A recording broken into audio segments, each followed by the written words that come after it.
সকলে যে ৰাইফলৰ সন্মুখত মিয়া মুছলমান বা সংখ্যালঘু মুছলমান কৈ টাৰ্গেট কৰি গুলি ফুটাই আছে তেওঁ কি বুজাব বিচাৰিছে অকল মিয়া মিয়া কৰিলেই দেশৰ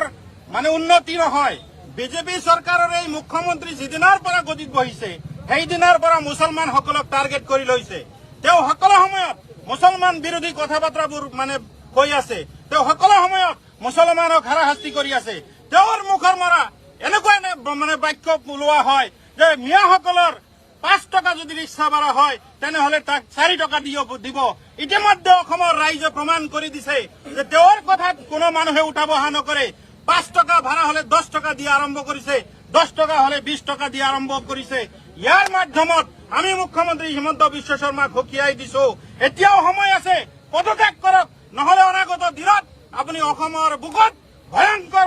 আন্দোলনৰ মুখামুখি হ'ব লাগিব কাৰণ আপুনি যি কামখিনি কৰি আছে এই কাম কেতিয়াও অসমৰ ৰাইজে মানি নলয় অসমৰ সংখ্যালঘু কক সংখ্যাগুৰু কক সকলোৱে ইতিমধ্যে অতিষ্ঠ হৈ গৈছে তেখেতৰ বক্তব্যৰ ওপৰত তেখেতৰ আচাৰ